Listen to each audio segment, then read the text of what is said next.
अरे मम्मी जी, ऐसी भी क्या आफत आ गई जो आपने मुझे अर्जेंट कॉल करके अभी आने को कहा?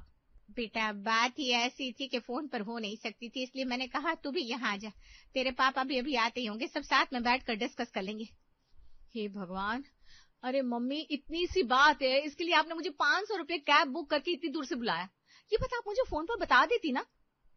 अभी तो मैंने तुझे कुछ बताया ही नहीं, फिर तुझे कैसे समझ में आया कि मैं तुझे क्या बताने वाली हूँ? बस बस, मैं समझ गई। ये कोई नई बात तो है नहीं, इससे पहले भी ये कई बार हो चुका है। तभी राजेश जी का आगमन होता है। हाँ रेखा, बताओ तुमने मुझे यहाँ क्यों बुलाया? अरे बैठोगे तभी तो बता पाऊंगी आखिर पूरी बात क्या है। अरे जल्दी बताओ रेखा, मैं दुकान से भागता हुआ आया हूँ। मैं ये कहने जा रही हूँ कि इस बार भी लड़के वालों ने ना कह दी। रेखा के इतना कहते ही रागिनी और राजेश जी अपना सर पीट लेते हैं। देखो, मैं समझ गई मम्मी, मैंने आपको पहले ही बोला ना पापा, आखिर ऐसे कब तक चलता रहेगा? कुछ तो करना पड़ेगा ना। रागिनी बेटा, महिमा मेरी बेटी है और तुमसे ज्यादा उसकी चिंता मुझे है। मैं तुम लोगों के सामने जताता नहीं हूँ, इसका ये मतलब नहीं कि मैं बेफिक्र रहता हूँ। अब चलो, मैं यहाँ आई गई हूँ तो मैं आप लोगों को एक रिश्ता और बता देती हूँ, लेकिन उस रिश्ते के साथ कुछ तो ट्रिक लगानी पड़ेगी, नहीं तो हर बार की तरह वही होगा जो होता आया है। नए रिश्ते की बात सुनकर रेखा और राजेश के चेहरे की चमक बढ़ जाती है। अच्छा बेटा, लड़का क्या करता है? लड़का बहुत ही अच्छे घर का है मम्मी, एक अच्छी हाई मल्टीनेशनल कंपनी में जॉब करता है और लड़की का पैकेज भी काफी अच्छा है। हमारी महिमा वहां पर एकदम खुश रहेगी, चिंता की कोई बात ही नहीं है। अरे सबसे बड़ी बात तो यह है कि लड़का लड़की के लिए हाँ तो करते। हाँ, बस वही चिंता की बात है, उसी के लिए मैं अपना दिमाग लगा रही हूँ, क्योंकि जब घी सीधी उंगली से ना निकले तो उंगली टेढ़ी करनी पड़ती है, और मुझे लगता है पापा इस बार उंगली टेढ़ी करनी ही पड़ेगी। अरे मैं तो कहती हूँ बेटी, तो आज घर पर ही रुक जा, और आज हम लोग सब पूरी रात बैठकर कुछ ऐसा दिमाग लगाते हैं जिससे उंगली सिर्फ टेढ़ी ना होकर भले ही चाहे टूट जाए, लेकिन कुछ न कुछ सोल्यूशन तो निकलना चाहिए। वाह मम्मी डाले, आज तो तुम्हारी बात ने मेरा दिल गार्डन गार्डन कर दिया। अच्छा सुनो, अब तुम लोग अपना ये दिमाग थोड़ी देर बाद लगाते रहना, लेकिन पहले जल्दी से फटाफट खाना खा लो, क्योंकि कुछ ही देर में ग्रहण लग जाएगा, फिर खाना भी नहीं खा पाओगे, और मुझे भगवान जी को भोग लगाकर उनके पट भी बंद करने, तो जल्दी जल्दी काम करवा लो। रेखा जी की ये बात सुनकर रागिनी के कानों में जैसे बिजली सी कौंधती है। फिर से बोलो मम्मी, फिर से बोलो, आपने अभी क्या बोला? अरे यही बोला कि फिर कोई अच्छा काम हम नहीं करेंगे, इसलिए जल्दी से फटाफट से खा पी लो, फिर फ्री हो जाओ। नहीं नहीं, किस कारण से नहीं करेंगे, अभी आपने क्या बताया? अरे बेटा, तू बिना बात को कितना खींचती है। मैंने ये बोला अभी ग्रहण लगने वाला है। ये लो पापा, बन गई बात, ग्रहण लगने वाला है, ग्रहण के दिन चल रहे हैं। मैं समझा नहीं बेटा। हाँ, आप दोनों अपने कान इधर लाओ, फिर मैं आपको बताती हूँ आगे क्या क्या करना है। फिर रागिनी रेखा और राजेश को पूरी आगे की प्लानिंग समझाती है कि उन दोनों को आगे क्या करना है। अब रागिनी अपना प्लान ऐसे समझा रही थी कि बस जैसे सब कहीं किसी बैंक में डकैती डालने जा रहे हो, कभी रेखा जी के कान में तो कभी राजेश जी के कान में, एक के बाद एक प्लानिंग चली जा रही थी। अब ठीक है ना, समझ गए ना आप लोग? हाँ हाँ, क्यों नहीं, इतनी होशियार बेटी जो है हमारी। सही कहा गुप्ता जी, आखिर हमारी रागिनी बिटिया का जवाब नहीं है। अब रागिनी भी बस यूं इतरा रही थी जैसे उसने कोई किला फतेह कर लिया हो। फाइनली फाइनली अब लड़के वाले लड़की को यानी हमारी महिमा को देखने आते हैं। भाई साहब, नाश्ता तो बड़ा ही स्वाद बना है सारा, सच कहे तो हमने इतना स्वादिष्ट नाश्ता कभी खाया ही नहीं। ब्रेड रोल, हाँ हाँ हाँ, क्या कहना, बस कुछ पूछो मत। अरे आपने ये नहीं खाया, ये खमण तो खाकर देखो। रागिनी, रेखा और राजेश जी ये सब देखकर बड़े ही खुश हो रहे थे। बुरा ना मानो तो एक बात पूछूं भाभी जी? हाँ जी बहन जी, इसमें बुरा मानने जैसी कोई बात नहीं है। अब आप लोग जब लड़की देखने आए हैं तो मन में कोई बात नहीं रहनी चाहिए, पूछिए ना, खुलकर पूछिए। ये सब खाने पीने का सामान किसने बनाया है? बहन जी, ये सब हमारी बेटियों ने ही बनाया है, और आज का ये सब मेरी छोटी बहन ने बनाया। सुबह 4 बजे जाग गई, उसे ना बड़ी चिंता रहती है कि घर में कोई आने वाला है, तो सुबह सुबह उठकर सबसे पहले नहाना, फिर पूजा पाठ करके हमारी प्यारी महिमा रसोई में जाती है और फिर सारा काम करना शुरू करती है। बड़ी बहन के मुंह से अपनी छोटी बहन की इतनी तारीफ सुनकर लड़के वाले बड़े खुश हो जाते हैं। क्या बात है, क्या बात, क्या बात, बड़े अच्छे संस्कार दिए भाई साहब आपने अपने बच्चों को, आपका जवाब नहीं। अरे अब मैं तो बाहर के कामों में और दुकान में बिजी रहता हूँ, ये सारी जिम्मेदारी मेरी पत्नी ने ही संभाली है। पप्पा बहुत हुआ, आगे की बात करो, या फिर बस यूं ही खाने पीने की बातों में लगे रहोगे?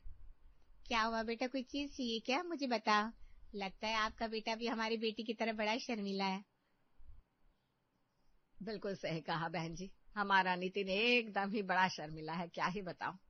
फिर तो राम मिलाई जोड़ी, एक अंधा एक कोड़ी। क्या आप भी खूब मजाक करते हैं। आप लोग बुरा नहीं मानिएगा, ये हमारे इनकी आदत ही ऐसी है मजाक करने की। बहन जी अब बड़ी देर हो गई है हमको बात करते करते, अब हम लोगों को निकलना भी है, तो आप बस अपनी बिटिया को दिखा दीजिए तो बड़ी मेहरबानी होगी। ये सुनकर राजेश जी की त्योरियां एकदम चढ़ जाती है, जिसे देखकर राखी जी एकदम डर जाती है।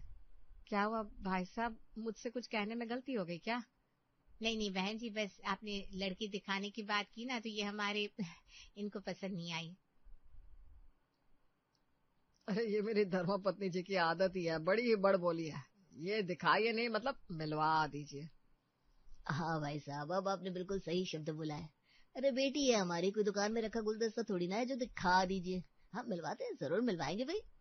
रागिनी बेटा, जाओ जाकर महिमा बिटिया को ले आओ। जी पापा जी। रागिनी जाकर महिमा को लेकर आती है। अब आप भी सोच रहे होंगे कि महिमा आखिर है कौन, जिसे इतनी देर से आपने देखा ही नहीं। अपनी बड़ी बहन रागिनी का हाथ थामे कभी इधर टकराती कभी उधर टकराती हमारी महिमा मैडम लंबा चौड़ा घूंघट डालकर चली आ रही है। अरे अरे संभालिए अपने आप को, अभी गिर जाती आप। नितिन के मुंह से ये सुनकर वहां बैठे सब लोग हंसने लगते हैं। देख रही है राखी जी, आपका बेटा भी अब बड़ा ही सयाना हो चला है। सही कहा नितिन के पापा। बहन जी बाकी सब तो ठीक है, पर आज के जमाने में ये इतना लंबा घूंघट मुझे कुछ समझ में नहीं आया। आंटी जी, जैसा मैंने आपको पहले ही बताया कि हमारी महिमा बड़ी ही धार्मिक और घरेलू लड़की है। ऐसी लड़की आज के टाइम में आपको अलादीन का चिराग लेकर ढूंढने पर भी नहीं मिलेगी, तो उसी के कारण। अरे तू चुप कर, हर बात को बड़ा ही लंबा खींचकर बताती है।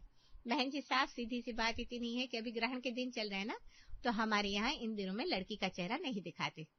ये सुनकर नितिन, राखी और दिलीप जी सब एक दूसरे का चेहरा देखने लगते हैं। ये क्या बात हुई भला? जब लड़की का चेहरा ही नहीं दिखाना था तो हमको यहाँ बुलाया क्यों? मम्मी पापा चलिए यहाँ से, फालतू में हमारा समय भी खराब किया। नितिन बेटा इतना नाराज नहीं होते, मुझे तो लड़की सही लग रही है। मेरी माँ तो सिर्फ इतनी सी बात के लिए इतनी अच्छी लड़की मत छोड़। सिर्फ इतनी सी? अरे जब शक्ल ही नहीं देखी तो क्या देखा? ऊपर से भी आप अंकल कह रहे थे कि देखना नहीं मिलवाना है, तो इसे आप मिलवाना कहेंगे?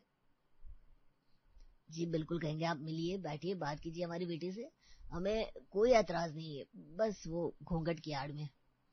अरे लेकिन लड़की कुछ बोल भी तो नहीं रही है, कहीं गूंगी तो नहीं है? जी बताइए मैं क्या बोलूं? महिमा की इतनी मीठी बोली सुनकर जैसे नितिन के दिल में टन टन टन घंटियां बजने लगती है। फिर से बोलिए ना जरा। आप कुछ पूछिए ना जरा। अरे आपकी मीठी बोली के आगे तो कोयल भी फेल है। मेरी माँ, तू तो आज यहाँ करते बेटा, पहले कौन सी शादियां मुंह देख कर होती थी। अरे तेरे पापा ने भी तो मुझे ऐसे ही घूंघट में पसंद किया था।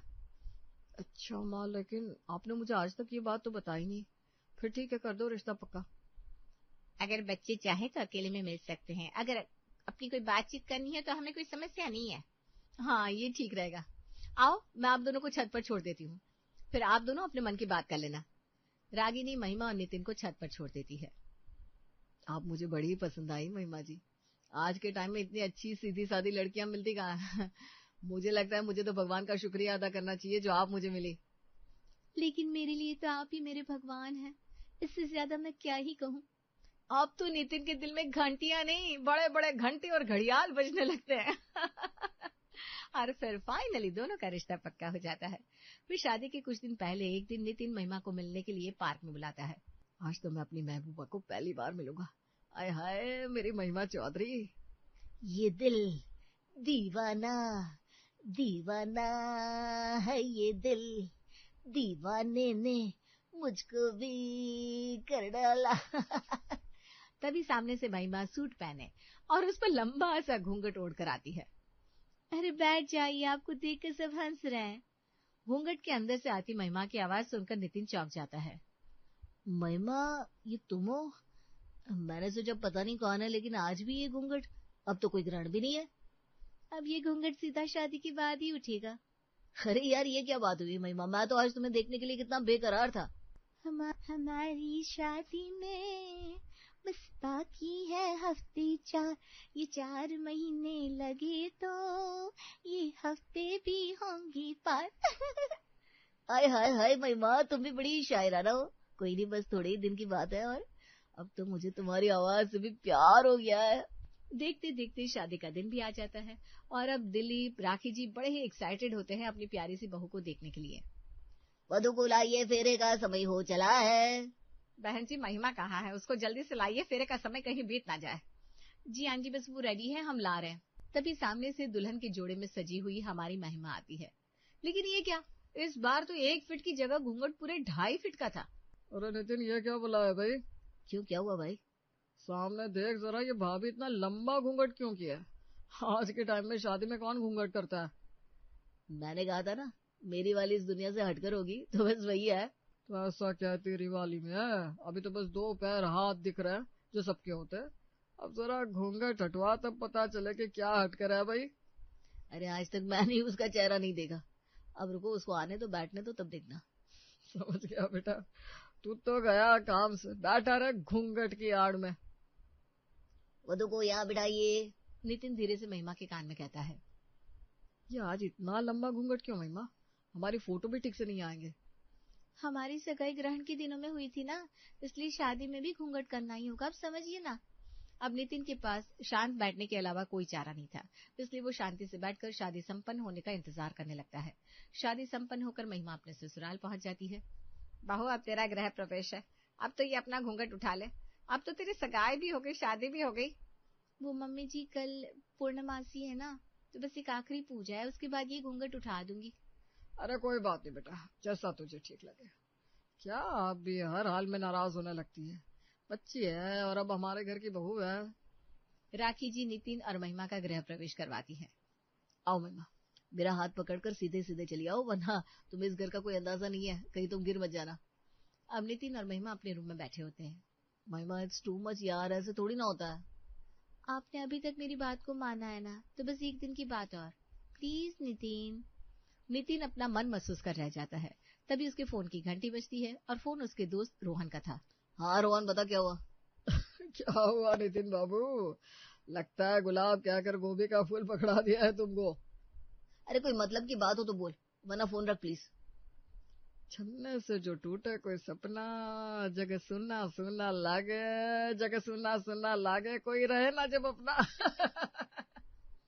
नितिन गुस्से में आकर फोन पटक देता है और दूसरे रूम में जाकर लेट जाता है। राखी और दिलीप जी अपनी आंखों से ये देख रहे थे, लेकिन बिना कुछ कहे आंखों में सारी बात कर रहे थे, जिसका सबसे बड़ा कारण था घर में इतने मेहमानों का होना। राखी जी, अब तो मुझे बड़ी चिंता हो रही है, कहीं हमने कोई। अरे नाना, ऐसा ना कहो, हमने कोई गलती नहीं की। नितिन के पापा, कोई नहीं, आज हमारे घर में मेहमान है, कल जो भी होगा आर या पार ही होगा। नितिन भी पूरी रात गुस्से में अपने रूम में नहीं जाता और इधर उसे डर के मारे पूरी रात नींद भी नहीं आती। वो पूरी रात कमरे में इधर से उधर टहलता रहता है। कहीं रोहन की बात सच तो नहीं है? वाकई में कहीं इस घूंघट की आड़ में मुझे धोखा तो नहीं दिया क्या? क्या है नितिन, ये सब आज तक कभी तूने सुना है क्या? किसी की शादी घूंघट घूंघट में ही हो गई हो? क्या पागलपन है? कितना बड़ा बेवकूफ है तू नितिन, सच में यार। ये सब सोचते सोचते कब नितिन की आंख लग जाती है उसे पता ही नहीं चलता। फिर सुबह सुबह महिमा उसके लिए चाय लेकर आती है। सुनिए जी, जाग जाइए, ये रही आपकी चाय। नहीं, आज चाय तो क्या, पानी का एक घूंट भी नहीं पीऊंगा जब तक ये घूंघट नहीं हटेगा। घूंघट में रहने दो, घूंघट ना उठाओ। नहीं नहीं, बहुत होगी तुम्हारी मनमानी, अब इससे ज्यादा बिल्कुल भी नहीं। नितिन और महिमा के बीच हो रही इस गहमा गहमी को सुनकर राखी और दिलीप जी भी आ जाते हैं। क्या हुआ बेटा नितिन, तुम इतने जोर जोर से नाराज क्यों रहे हो? माँ, अब ये घूंघट का ड्रामा मैं और नहीं झेल सकता। बेटा वैसे अब नितिन कुछ गलत तो नहीं कह रहा है, अब आज तो तुम्हारी पूजा भी हो गई। वो मम्मी जी पापा जी वो। अरे क्या मम्मी जी पापा जी लगा रखा है? इतना कहकर गुस्से में आकर नितिन महिमा का घूंघट उठा देता है और महिमा अपना चेहरा अपने दोनों हाथों से ढक लेती है। महिमा का दूध जैसा उजला रंग और कमर तक लंबे बालों को देखकर नितिन हैरान रह जाता है। अब ये क्या है महिमा, अपने चेहरे से हाथ हटाओ ना। ये सुनकर महिमा जोर जोर से रोने लगती है। क्या हुआ बेटा, रो क्यों रही हो? और अपने चेहरे से हाथ तो हटाओ, कोई परेशानी है क्या तुमको? महिमा धीरे धीरे अपने चेहरे से अपना हाथ हटाती है। फिर सब देखते हैं कि महिमा के गाल पर एक बड़ा काला सा तिल है। जी ये कारण है जिसके लिए मैंने अभी तक अपना चेहरा आप लोगों से छिपा कर रखा। हे भगवान, खोदा पहाड़ और निकली चुईया। तुम्हें पता है महिमा, तुमने मुझे कितना डरा दिया था। मैं कल पूरी रात सोया नहीं हूं। अरे हम दोनों भी। अरे ये तो चांद पर एक दाग है बस। कितनी प्यारी है मेरी महिमा चौधरी। और ये देखो, इससे क्या कहोगी फिर? नितिन फिर अपने बालों को उठाकर अपने माथे पर बड़ा सा काला निशान दिखाता है। हाँ महिमा बहू, ये निशान नितिन को जन्म के साथ ही आया था, जिसे छिपाने के लिए भी ये अपने बाल बड़े बड़े रखता है।